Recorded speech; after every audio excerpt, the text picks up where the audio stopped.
ሰላም ጤና ይስጥልኝ ክቡራትና ክቡራን ተመልካቾቻችን እንደምን አላችሁ? ይህ የከፋ ቴሌቪዥን ነው። ከከፋ ቴሌቪዥን የሰዓቱን ዜና ይዘን ቀርበናል። ዜናዎቹን በመምራት ፍጹም ተሾመ ከእናንተ ጋር ቆይታ አደርጋለሁ። በከፋ ዞን ጨታ ወረዳ ምክር ቤት አራተኛ ዙር 11ኛ ዓመት 32ኛ መደበኛ ጉባኤውን አካሄደም። ጉባኤው በወረዳው የተጀመሩ የልማትና መልካም አስተዳደር እንቅስቃሴዎች ውጤታማ በሚሆኑበት ሁኔታ ላይ አቅጣጫ ማስቀመጡን ተገልጧል። ዘገባው የወረዳው መንግስት ኮሚኒኬሽን ነው። ምህረት ማሞ በከፋ ዞን ጨታ ወረዳ ምክር ቤት አራተኛ ዙር 11ኛ ዓመት 32ኛ መደበኛ ጉባኤ ባካሄደበት ወቅት በወረዳው የተጀመሩ የልማት ስራዎችን በማጠናከር የህዝብ ተጠቃሚነትን ማረጋገጥ እንደሚገባ የምክር ቤት አባላት አሳሰቡ። አባላቱ ይህን ያሉት የወረዳ ምክር ቤት አራተኛ ዙር 11ኛ ዓመት 32ኛ መደበኛ ጉባኤ ባካሄደበት ወቅት ነው። በወረዳው በቂ መሰረተ ልማት ዝርጋታ አለመኖሩ ህብረተሰቡ በተለያዩ መስኮች ከሌሎቹ አካላት ጋር እኩል ተጠቃሚ እንዳይሆኑ ማነቆ ሆኖበታልም ብሏል። በተለይም የመንገድ፣ የንጹህ ውሃ መጠጥ፣ የባንክ አገልግሎትና ሌሎች አለመኖሩ በአካባቢው የፍትሃዊ ተጠቃሚነት ችግር መፍጠሩን አንስተዋል። በቀጣይም በእነዚህና ሌሎች ጉዳዮች ላይ ትኩረት በመስጠት የህዝቡን ተጠቃሚነት ማረጋገጥ ይገባልም ብሏል። በጉባኤው የአስፈጻሚ ተቋማት የ6 ወር አፈጻጸም ሪፖርት ያቀረቡት የወረዳው ዋና አስተዳዳሪ አቶ መብራቱ መሸሻም በሁሉም ዘርፍ በተጀመሩ የልማት ስራዎች እየታየ ያለውን ውጤት በማስቀጠል ህዝቡን ተጠቃሚ ለማድረግ በቀጣይ ትኩረት ይደረጋልም ብሏል። በማህበራዊ ዘርፍ የትምህርት ጥራትን ለማረጋገጥ እየተሰራ ቢሆንም ተማሪዎች ከትምህርት ገበታቸው ማቋረጥ ከጊዜ ወደ ጊዜ እየጨመረ መምጣቱ አሳሳቢ በመሆኑም የምክር ቤት አባላት በየደረጃው ከሚገኙ አካላት ጋር ተቀናይቶ መስራት እንደሚጠበቅባቸው ማስገንዝበዋል። በወረዳው የትምህርት ቤት መሰረተ ልማት ችግሮችን ለመፍታት በተደረገው ጥረት በትምህርት ለትውልድ ንቅናቄ በርካታ የመማሪያ ክፍሎች፣ የመጽሐፍትና ሌሎች የትምህርት ቁሳቁሶች ማሟላት መቻሉን ተናግሯል።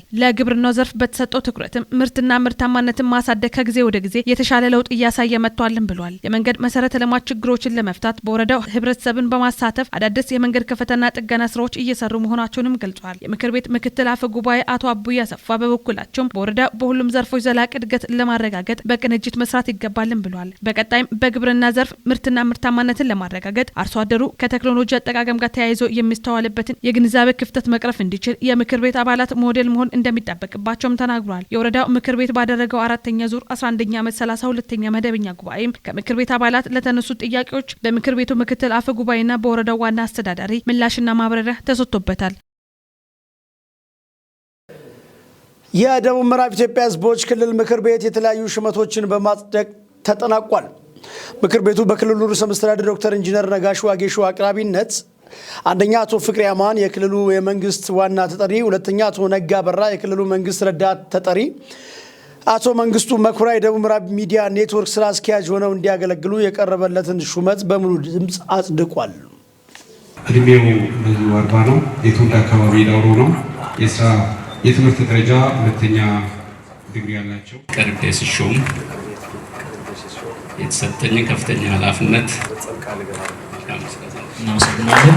እኔ አቶ ነጋ በራ ስነ ምግባር በመላበስ ስራዬን ለመፈጸም ቃል እገባለሁ። ሕግና አሰራርን በመከተል ከፍተኛ ተነሳሽነት፣ ትጋትና ስነ ምግባር በመላበስ ስራዬን ለመፈጸም ቃል እገባለሁ። ወደ ሌላ ዜና ስንሻገር በዴቻ ወረዳ መሊጋዋ ቀበሌ በማህበር ተደራጅተው ስንዴ እያለሙ ያሉ አርሶ አደሮች ካለፈው ዓመት ጋር ሲነጻጸር የተሻለ ምርት እየሰበሰቡ መሆናቸውን ገለጹ። አርሶ አደሮቹ በምግብ ስርዓት ማጠናከሪያ ፕሮግራምና ካልም በተሰኘ ፕሮጀክት የበጀት ድጋፍ ወደ ስራ መግባታቸውም ተመላክቷል። ምህረት ማሞ የዴቻ ወረዳ ግብርና አካባቢ ጥበቃና ህብረት ስራ ልማት ጽሕፈት ቤት በኤፍሲአርፒ ፕሮጀክት ድጋፍ በመልጋዋ ቀበሌ በኩታ ገጠም የለማው የስንዴ ምርትን የመሰብሰብ ስራ የተጀመረ ሲሆን በዚህ ማስጀመሪያ ፕሮግራም ላይ የወረዳው ከፍተኛ አመራሮች፣ የቀበሌና ጉዳይ የሚመለከታቸው አካላት ተገኝተዋል። ይህ ማስጀመሪያ ፕሮግራሙ ምን እንደሚመስል ያነጋገርናቸው የዘርፉ አካላት ተከታዩን ብለውናል። የዛሬውን አጠቃላይ አላማ ስናይ በአርሶ አደር ማሳ በተቋማት ያሉ የስንዴ ተግባራትን ለመጎብኘት ነው የመጣ ነው። ይህ ተግባር በወረዳችን አዲስ አይደለም። ባለፈው በተመሳሳይ መልኩ በወረዳችን በባሃ ቀበሌ ላይ ሄደን በተለያዩ ፕሮግራሞች የለሙ የስንዴ ምርቶችን አይተናልና የወሰድናቸው በርካታ ልምዶች አሉ። ዛሬም በተመሳሳይ መልኩ በዚህ ቀበሌ ላይ እየለማ ያለውን ስንዴ ለአጨዳ የደረሰውን ስንዴ አይተን ልምድ የምንወስድበት የምንቀምርበት ወደ የአካባቢያችን የምናሰፋበት እንደሆነ ይታወቃል። አላማው ከዚህ አንፃር እንደሆነ ሁሉም ሰው ሊረዳ ይገባል የሚል መልእክት አለኝ። ከዛ ባለፈ ያው ስለ ስንዴ ስናነሳ በሀገራችን አንድ የሀገራችን አጠቃላይ የተረጅነት ጉዳይ የምርታማነት ጉዳይ ትልቅ ውሳኔ የተላለፈበት እንደሆነ ይታወቃልና ህብረተሰቡን ከተረጅነት ማላቀቅ ምርታማነትን መጨመር ከተረጅነት ወደ ምርታማነት የሚል መሪ ሀሳብ ይዘን በሀገር ደረጃ በርካታ የስንዴ ልማት ስራዎች እየተሰሩ ይገኛሉ። እንግዲህ የዛሬ ፕሮግራም ያው የምግብ ስርዓት ማጠናከሪያ ወይም በምግብ ራሳችንን የመቻልና ስንዴ ማምረት አይቻልም የሚል ነገር ይቻላል የሚለውን በትክክል በተጨባጭ የተከናወኑትን ነገሮች የአርሶ አደር ልምድ ልውውጥ ነው። የአርሶ አደር ልምድ ልውውጥ ስናደርግ አንደኛ እዚህ ጋር ይሄ የዛሬ የስንዴ ፕሮግራም አጨዳ ፕሮግራም ነው ዛሬ እያደረግን ያለ ነው። ለዚህ ለአጨዳ ፕሮግራም በዋናነት ተሳታፊ ያደረግናቸው በተለያየ ጊዜ የውሳኔ አካል ሰጪ የሆኑትን እና ለዚህ በቀጥታ ተሳታፊ የሆኑትን አጋዥ የሆኑትን የሚመለከታቸውን ባለድርሻ አካላቶችን ነው። ስለዚህ ይህንን ስናደርግ መጀመሪያ ስንዴን በክላስተር ማልማት በበጋም ይሁን በመኸር እንደሚቻል፣ ነገር ግን ከዚህም በፊት ስንዴ ይለማ ነበረ ስፋቱን ጠብቆ ብዛቱን ጥራቱን ጠብቆ እየሄደ እንዳልነበረ እና በአገር አቀፍ ደረጃ በአገራችን በተሰጠው ትልቁ ትኩረት ሰው ወደ ልማት ገብቷል። ሰው ወደ ልማት ከገባ በኋላ ሁሉም በዚህ ልክ ካለን 43ቱ ቀበሌዎች ሁሉም በዚህ ልክ ገብቷል ማለት አይቻልም። ቀድሞ የገቡትን ሌሎች ያልገቡት መማር እንዳለባቸው ወደዚያ አምጥተናል። ይሄን ስናደርግ ይሄን ፕሮግራም ሲያስተባብር ወረዳችን በጽህፈት ቤታችን የተለያዩ ፕሮጀክቶች አሉ። እነዚህ ፕሮጀክቶች ደግሞ አንደኛው ኤፍኤስአርፒ ነው። ኤፍኤስአርፒ ማለት የምግብ ስርዓት ማጠናከሪያ ፕሮግራም ነው። ዋነኛው ትኩረቱም ለአርሶ አደር ነው፣ የምግብ ስርዓት ማጠናከር ነው። ሁለተኛ ደግሞ ካልም ነው፣ ዘላቂ የመሬት አያያዝና አጠቃቀም ነው። ስለዚህ ሁለቱ ግብርና ላይ ነው የሚሰሩት። እነዚህን ደግሞ በቀጥታ አላማው የመሬት መጠበቅም የአፈርና ውሃ ጥበቃው ጎን ለጎን የምግብ ማጠናከሪያ ስራ መስራትም ዙሮ የግብርና አካል ስለሆነ ከነዚህ ጋር በመሆን ይሄ ስንዴ ዛሬ ለአጨዳ ደርሷል። በጣም ነው ደስ ያለኝ ዛሬ። በእርግጥ በተከታታይ ስንመለከተውና ስንከታተለው የነበረ ነው። በዚህ በመሊጋዋ ቀበሌ ላይ በክላስተር አደረጃጀት የስንዴ ሙሉ ፓኬጅ ሰርቶ ማሳያ የሰራንበት ሁኔታ ነው ያለውና ይሄ የመሊጋው የሚለየው ምንድነው? በክላስተር መሆኑ ነው። በክላስተር በአደረጃጀቶች የተለያዩ አደረጃጀቶች የወጣቶች የሴቶች አደረጃጀቶች ጨምሮ በኤፍቲሲም ላይ እንደዚህ በ4 ሄክታር በሆነ ማሳ ላይ እንደውም በተለያዩ አደረጃጀቶችም እንደዚሁ 4-3 ሄክታር ሆኖ በጋራ በክላስተር ስንዴ የተመረተበት ሁኔታ ነው ዛሬ በጉብኝት እያየን ያለ ነው ማለት ነው። በወረዳው የኤፍኤስአርፒ ፕሮግራም አስተባባሪ የሆኑት አቶ ወንድሙ አጥሰውም በሌሎች ቀበሌዎች ላይም ፕሮጀክቱ የሚሰራቸውን ስራ አብራርተዋል። በሌሎች ቀበሌዎችም በተመሳሳይ በስንዴ በክላስተር የሰራንባቸው ቦታዎች አሉ። ሌሎች እንግዲህ በፕሮግራሙ በርካታ ተግባራት ናቸው የሚደገፉት። አንደኛ የወጣቶችና የሴቶች አደረጃጀቶችን እንደግፋለን። እንደዚሁ በዶሮ እርባታ፣ በአትክልት ፍራፍሬ ችግኝ ብዜት፣ በተለያዩ ኮመን ኢንተረስት ግሩፕ ተብለው የጋራ ፍላጎት ባላቸውና አሁን ጂቢኢ ተብለው ነው የሚታወቁትና ግሩፕ ቤስድ ኢንተርፕራይዝ ሆነው የተደራጁ ቡድኖችን የምንደግፍበት ካፒታል ሰጥተን በዶሮ የሚሰማሩትን ዶሮ አቅርበን ቤት ሰርተን ገንብተን መኖ አቅርበን እንደዚህ እንደግፋቸዋለን። በፍራፍሬ ችግኝ ብዜትም የሚደራጁትን እንደዚሁ ፖሊባግ ዘር ገዝተን እንዲሁም ደግሞ አካባቢያቸው ላይ የውሃ እጥረት ያለባቸውንም እንደዚሁ ሮቶ ኔት ሼድ የሚባል አለ፣ ችግኙን መልበስ ያለበት ጥላ እነኛን ድረስ የምንደግፍበት ሁኔታ አለ። የመሊጋዋ ቀበሌ አስተዳዳሪ የሆኑት አቶ አያለው አበጋዝ የዘንድሮ ምርት ካምናው የተለየበትንም አንስተዋል። ካምናው በጣም ለየት የሚለው ነገር አምና ወደ 5 ሄክታር ስንዴ ዘርተን ነበረ እና አጠቃላይ አርሶ አደሩ በተሳትፎ የሰራው ስንዴ ትንሽ ሄዶ ከመጨረሻ አካባቢ ላይ በዋግ ተጠቅቶብናል። እሱም አንደኛ የመድኃኒት አቅርቦት በወቅቱ አልነበረም። እነዛ ነገሮች ለምሳሌ የተለፋበት ነገር ዋግ አጥቅቶ ምርታችንን በጣም ወደ ኋላ ነበር ያስቀረው። ዘንድሮ ደግሞ በጣም ለየት ከሚያደርገው ነገር አንደኛ ይሄ ግብዓት ሲታረስ የመጀመሪያ ካላንደር የሰዓት ለምሳሌ የእርሻ ካላንደሩ በተሻለ ሁኔታ ነው በባለሙያ የተሰራው።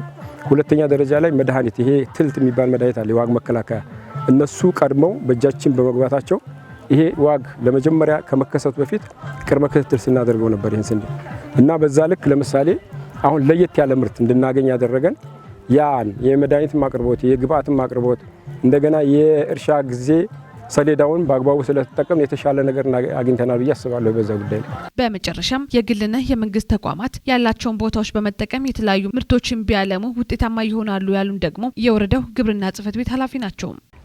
መንግስታዊና መንግስታዊ ያልሆኑ ተቋማቶች ያዙበት ማሳ ሁሉ መልማት እንዳለበት ነው። ይህንን ደግሞ የመልጋው ትምህርት ቤት በትክክል መስክሯል። እንደዚሁ ደግሞ ኤፍቲሲ መስክሯል። አርሶ አደሮችም ደግሞ ከቋማት ባስተማራቸው ልክ ወደ ልማት ገብቷል። የዚህ ሁሉ ደግሞ ትልቁ ድርሻ የቀበሌ ኮሚትመንት ነው። ቀበሌ አመራሮች ይህንን በሚገባ አስተባብረዋል፣ ለውጤት ደርሷል። ስለዚህ ይህንን ደግሞ በካልሜም አደራጅተናቸዋል። ይህን ስናደራጅ የህብረት ስራ ማህበራት ነው። የህብረት ስራ ማህበራት ደግሞ ቆጥቦ ይህንን ምርት ያረሱ እየሸጡ አካውንታቸው ላይ የጨመሩ ወደፊት ትልቅ ማህበር ሆኖ ለሚወጡበት ገኛ ክትትልና ድጋፍ እየተደረገ ነው። ስለዚህ በዚህ ልክ እነዚህ ባለድርሻ አካላቶች የግብርና ባለሙያዎች፣ የሁሉ ቀበሌ አስተዳዳሪ እንደዚሁ ደግሞ የወረዳ ቋሚ ኮሚቴ እና የኤፍኤስአርፒ እና የካልም ፕሮጀክት አስተባባሪዎች ሁሉ በተገኙበት ባለድርሻ አካላቶች በተገኙበት የስንዴ አጨዳ ፕሮግራም አድርገናልና ይህንን ደግሞ ሌሎች ተምሳሌት ወስዶ ሜካናይዜሽን እዚህ ጋር የምታዩት ትራክተር አለ የምታዩት እንግዲህ መከስከሻው በሜካናይዜሽን በኩታ ገጠም ነው ታረሰው። ስለዚህ ይህን ትምህርት ወስዶ ሌሎች በተጨባጭ መስራት መለወጥ እንደሚቻል ወደ ተግባር እንዲገቡ ለማድረግ ነው የአርሶ አደር ልምድ ልውጥ ያደረግነው። አመሰግናለሁ። በክልሉ ትምህርት ቤቶችን ደረጃ በማሻሻል ለመማር ማስተማር ተግባር ምቹ እንዲሆኑና ተማሪዎች ውጤታማ እንዲሆኑ አበረታች ስራ ሲሰራ መቆየቱን የክልሉ ርዕሰ መስተዳድር ዶክተር ኢንጂነር ነጋሽ ዋጌሾ ገለጹ። በትምህርት ለትውልድ ኢኒሼቲቭ የትምህርት ቤት ደረጃ ለማሻሻል በግማሽ ዓመቱ በህብረተሰቡ ተሳትፎ የገንዘብ አይነትና ጉልበት ድጋፍ 142 ሚሊዮን 146 ሺህ ብር በላይ ሀብት መሰብሰቡን ተናግረዋል። ባልደረባችን ሳሙኤል ቆጭቶ ያዘጋጀውን ጽዮን ታደለም ታቀርበዋለች። የትምህርት ቤቶችን የውስጥ ገቢ ለማዳበር በተሰራው ስራ 34 ሚሊዮን 320 ሺህ ብር መሰብሰብ ተችሏል ብለዋል።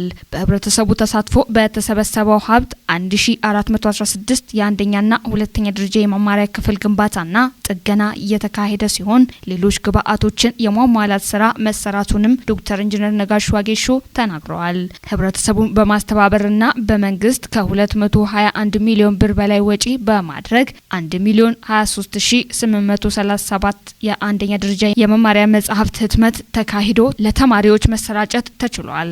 ባለፉት 6 ወራት ከ99938 ዜጎች በቋሚና ጊዜያዊ የስራ እድል የተፈጠረ ሲሆን ከነዚህም 18200ዎቹ የቋሚ ስራ እድል ተጠቃሚ ሆነዋል ብለዋል። በተጨማሪም 3179 ዜጎች የውጭ ሀገር ስራ ስምሪትና ስልጠና ማግኘታቸውን ተመላክቷል። በጤናው ዘርፍ ባለፉት 6 ወራት የወባ ህመም ስሜት ኖሮባቸው ምርመራ በተደረገላቸው 1 ሚሊዮን 179849 ውስጥ 750489 ሰዎች የወባ ተዋሲያን በደማቸው ተገኝተዋል ብለዋል።